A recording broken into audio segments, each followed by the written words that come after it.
ನಮಸ್ಕಾರ ಜನತಾ ಧ್ವನಿ ವೀಕ್ಷಕರೇ, ನಿನ್ನೆಯ ದಿವಸ ನಾವು ನಿಮ್ಮ ಮುಂದೆ ಬಾಗಲಕೋಟೆ ಜಿಲ್ಲೆಯ ಹುನಗುಂದ ತಾಲೂಕು ವ್ಯಾಪ್ತಿಯ ಇದ್ದಲಗಿ ಗ್ರಾಮದ ಮುಳುಗಡೆ ಸಂತ್ರಸ್ತರ ಕಣ್ಣೀರಿನ ಕಥೆಯ ಕುರಿತು ವಿಶೇಷ ವರದಿ ಪ್ರಸಾರ ಮಾಡಿದ್ದೆವು.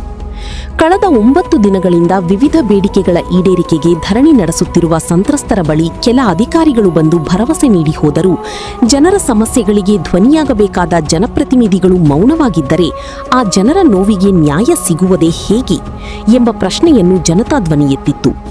ಇದೀಗ ಆ ಸುದ್ದಿಯ ಬೆನ್ನಲ್ಲೇ ಇಂದು ಧರಣಿ 10ನೆಯ ದಿನಕ್ಕೆ ಕಾಲಿಟ್ಟಿದ್ದು, ಧರಣಿ ನಡೆಯುತ್ತಿರುವ ಸ್ಥಳಕ್ಕೆ ಮಾಜಿ ಶಾಸಕ ದೊಡ್ಡನಗೌಡ ಪಾಟೀಲ್ ಭೇಟಿ ನೀಡಿ ಧರಣಿ ನಿರತರ ಸಮಸ್ಯೆಗಳನ್ನು ಆಲಿಸಿದರು.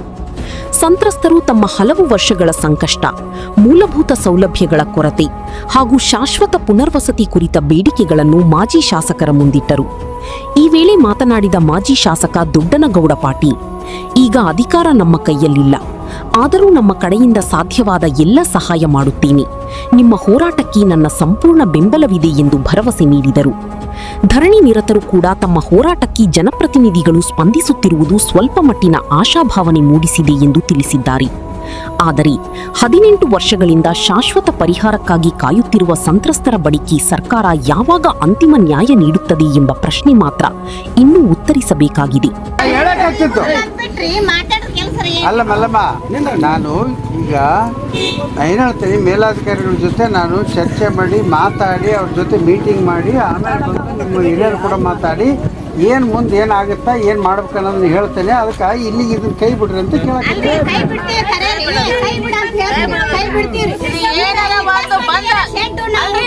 ಅದನ್ನ ಪ್ರಯತ್ನ ಮಾಡಕ್ಕ.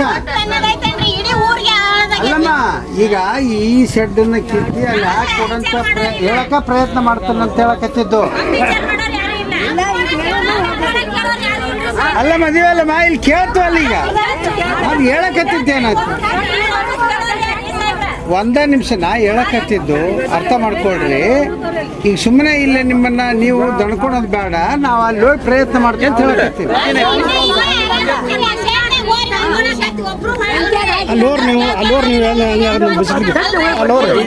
ಅವ್ರಿಗೆ ಭೇಟಿ ಆಗ್ತೀನಿ, ಈ ಮನವಿನ ತೊಗೊಂಡೋಗಿ ಭೇಟಿ ಆಗ್ತೀನಿ.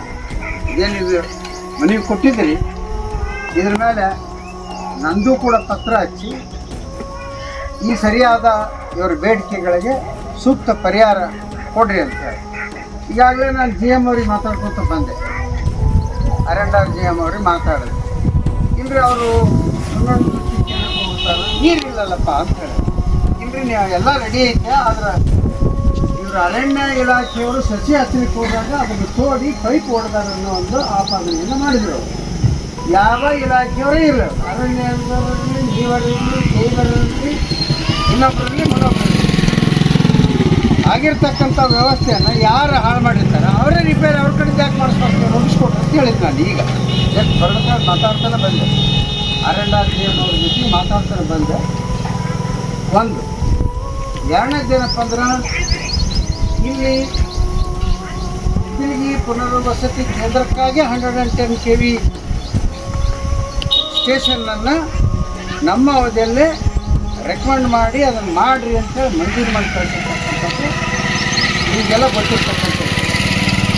ಯಾಕೆ ಹೇಳಿದ್ರು ಅಂದರೆ, ಹೇಳಿ ಜಾಗ ಇಲ್ಲದು, ಜಾಗ ಊರಲ್ಲೇ ಐತಿ.